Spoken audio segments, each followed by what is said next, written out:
ഞാൻ അച്ഛന് വേണ്ടിയാണ് സാക്ഷ്യം പറയുന്നത്. സാക്ഷ്യം പറയുകയാണെങ്കിൽ എനിക്ക് ഒരുപാട് സാക്ഷ്യം പറയാനുണ്ട്. പക്ഷേ എനിക്ക് മൈക്കിന് മുമ്പിൽ നിൽക്കാൻ ഭയമായിരുന്നു. എങ്ങനെ പറയാം, എന്ത് പറയുമെന്ന് അറിയാതെ കൊണ്ടാണ് ഇതുവരെ ഞാൻ സാക്ഷ്യം പറയാത്തത്. പക്ഷേ ഇന്ന് ഞാൻ പാസ്റ്റർ പറഞ്ഞു സാക്ഷ്യം പറയണമെന്ന് പറഞ്ഞപ്പോൾ ഞാൻ ദൈവത്തിനോട് പറഞ്ഞു, ദൈവം എനിക്ക് ശക്തി തരണേന്ന്. അത് അച്ഛന് ശ്വാസം മുട്ടും കാലുവേദനയുമായിട്ട് കഠിനമായി ശ്വാസം മുട്ടും ചുമയുണ്ടായിരുന്നു. അത് പൂർണ്ണമായി മാറി. അതുപോലെ കാലുവേദന നന്നായി കുറഞ്ഞു.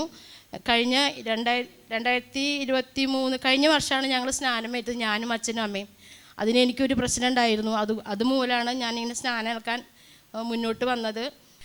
എനിക്ക് ഒരു പ്രശ്നം ഉണ്ടായപ്പോഴാണ് ഇതിലേക്ക് വരാൻ കാരണം ഉണ്ടായത്. ആ പ്രശ്നം ഉണ്ടായപ്പോൾ ഞാൻ TV-യിൽ റോയ് പാസ്റ്ററുടെ വചനം കേൾക്കാറുണ്ടായിരുന്നു.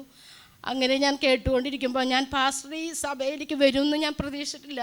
പെട്ടെന്നായിരുന്നു ഒരു ദിവസം എൻ്റെ അനിയത്തി എന്നോട് പറഞ്ഞത്, നീ ഈ സഭയിലേക്ക് വരണം, പ്രാർത്ഥിക്കാൻ വരൂ, ആരാധന കൂടാൻ വരൂ എന്ന് പറഞ്ഞു വന്നപ്പോൾ എനിക്ക് അത്ഭുതമായി. പാസ്റ്റർ ഫോട്ടോ ഞാൻ കണ്ടു. ദൈവം ഞാൻ TV-യിൽ കണ്ട പാസ്റ്ററാണല്ലോ അത്.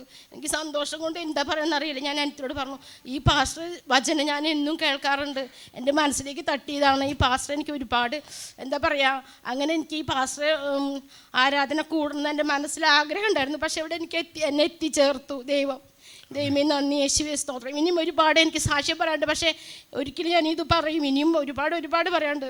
ഇത്രയും പറഞ്ഞ് ഞാൻ നിർത്തുന്നു. യേശുവേ നന്ദി, യേശുവേ ഉയർത്തിപ്പിടിച്ചുകൊണ്ട് ആ സഹോദരിയുടെ ആഗ്രഹത്തെ ദൈവം സാധിപ്പിക്കുകയും ആ മകൻ്റെ ശ്വാസം മുട്ടലും ചുമയും അല്ലെങ്കിൽ കർത്താവ് പൂർണ്ണമായി സൗഖ്യമാക്കിയും കാലിൻ്റെ വേദനയെ സൗഖ്യമാക്കിയ കർത്താവിനെ നമുക്ക് ഒരുമിച്ച് കരമൊന്ന് ഉയർത്തിപ്പിടിച്ചുകൊണ്ട്, കർത്താവെ ഇന്നിത് കേട്ടുകൊണ്ടിരിക്കുന്ന ചിലവർക്ക് വേണ്ടിയും അതേ ദൈവത്തിൻ്റെ ശക്തി, അതേ ദൈവത്തിൻ്റെ കരം ഇപ്പോൾ വെളിപ്പെട്ട് കഴിഞ്ഞതിനായി ഞങ്ങൾ സ്തോത്രം ചെയ്യുന്നു.